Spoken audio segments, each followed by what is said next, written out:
નમસ્કાર દર્શક મિત્રો, બોટાદ દસ્તક ન્યૂઝમાં આપનું હાર્દિક સ્વાગત છે। હું છું એલડી મકવાણા। આપ જોઈ રહ્યા છો બોટાદ દસ્તક ન્યૂઝ। હવે પછીના સમાચાર વિગતવાર। 10 વૃક્ષો વાવીને ફોટા મોકલો કહીને હાઈકોર્ટે હત્યારાની આજીવન કેદ માફ કરી। હાઈકોર્ટના જજોએ મર્ડર જેવા જઘન્ય ગુનામાં આજીવન કેદ ભોગવી રહેલા આરોપીની બાકીની સજા માત્ર 10 વૃક્ષો વાવવાનું કહી માફ કરી દીધી। મધ્યપ્રદેશની હાઈકોર્ટે મર્ડર જેવા જઘન્ય ગુનામાં આજીવન કેદની સજા ભોગવી રહેલા એક આરોપીને માત્ર 10 વૃક્ષો વાવીને તેનો ઉછેર કરવાનું કહીને બાકીની સજા માફ કરી દીધી। મર્ડરના કેસમાં જેલની સજા ભોગવી રહેલા મહેશ શર્માએ આજીવન કેદની સજાને રદ કરવા માટે મધ્યપ્રદેશ હાઈકોર્ટનો સંપર્ક કર્યો હતો। જસ્ટિસ આનંદ પાઠક અને પુષ્પેન્દ્ર યાદવની ડિવિઝન બેન્ચે આરોપી મહેશ શર્માને આજીવન કેદની સજા પર રોક લગાવવાનો નિર્ણય લીધો હતો અને તેમને ₹50,000ના વ્યક્તિગત બોન્ડ પર જામીન પર મંજૂર કર્યા હતા। હાઈકોર્ટે દોષિત મહેશ શર્માની આજીવન કેદની સજા રદ કરી અને તેને 10 ફળ આપતા અથવા લીમડા પીપળાના વૃક્ષો વાવવા અને તેની સંભાળ રાખવાનો આદેશ આપ્યો હતો। કોર્ટે આ નિર્ણય એ હકીકતના આધારે લીધો છે કે મહેશ શર્મા પહેલાંથી 10 વર્ષથી વધુ જેલમાં વિતાવી ચૂક્યો છે અને તેના 2 સહ આરોપીઓ જેમણે લગભગ સમાન સમય જેલમાં પસાર કર્યો હતો તેમને જામીન આપવામાં આવ્યા હતા।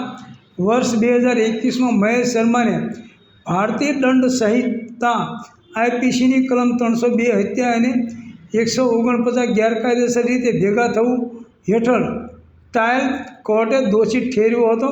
ટ્રાયલ કોર્ટે તેને આજીવન કેદની સજા ફટકારી હતી। મહેશ શર્માએ મધ્યપ્રદેશ હાઈકોર્ટની ગ્વાલિયર બેન્ચમાં હત્યાના ગુનામાં દોષિત ઠેરવવામાં આવેલી સજા અને આજીવન કેદને પડકારતી અરજી દાખલ કરી હતી।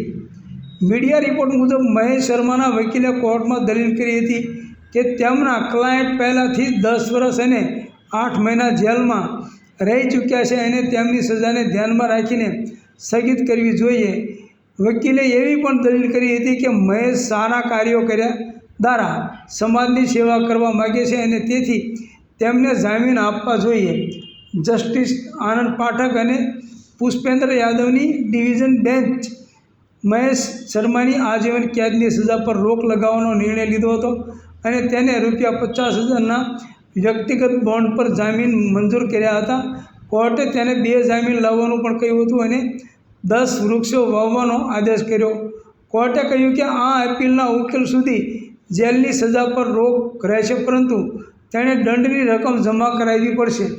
કોર્ટે જણાવ્યું હતું કે મહેશ શર્મા આ વૃક્ષોની સંભાળ રાખવા માટે પણ જવાબદાર રહેશે અને તેણે વૃક્ષોના ઉછેરના ફોટોગ્રાફ્સ તેની જેલ મુક્તિના 30 દિવસની અંદર ટ્રાયલ કોર્ટમાં સબમિટ કરવા પડશે। ત્યારબાદ તે દર 3 મહિને ટ્રાયલ કોર્ટમાં આ વૃક્ષોના ફોટોગ્રાફ્સ સબમિટ કરશે। કોર્ટે જણાવ્યું હતું કે સ્પષ્ટ કરવામાં આવે છે કે સજા રદ કરીને આ જામીન ત્યારે મંજૂર કરવામાં આવે છે જ્યારે જામીન આપવાનો કેસ બને છે અને ત્યારબાદ વૃક્ષો વાવવાનો નિર્દેશ આપવામાં આવે છે। આ એવો કેસ નથી જ્યાં કોઈ વ્યક્તિ સામાજિક હેતુથી સેવા કરવાનો ઈરાદો રાખે છે। તેને ગુણ દોષ પર વિચાર કર્યા વિના જામીન આપી શકાય। કોર્ટની બેન્ચે મહેશને satellite geo tagging, geo fencing વગેરે દ્વારા વૃક્ષો પર દેખરેખ રાખવા માટે હાઈકોર્ટના નિર્દેશો પર નિશાળ એપ ડાઉનલોડ કરીને આ ફોટા સબમિટ કરવાનો નિર્દેશ આપ્યો હતો। કોર્ટે એ પણ સ્પષ્ટ કર્યું કે મહેશ શર્માને જામીન આપવાનો હેતુ માત્ર સામાજિક સેવા નથી પરંતુ સમાજમાં અહિંસા, કરુણા અને પ્રેમ જેવા સદ્ગુણોને પ્રોત્સાહન આપવાના પ્રયાસો છે। કોર્ટે કહ્યું આ ફક્ત વૃક્ષ વાવવાનો નહીં પણ એક વિચાર બીજ વાવવાનો છે। હાઈકોર્ટે ચેતવણી પણ આપી હતી કે જો આરોપી મહેશ શર્મા ફરિયાદીને કોઈ પણ રીતે હેરાન કરશે અથવા કોઈ સમસ્યા ઊભી કરશે તો તેના જામીન રદ કરવામાં આવશે। Botad Dastak news, LD Makwana, Botad.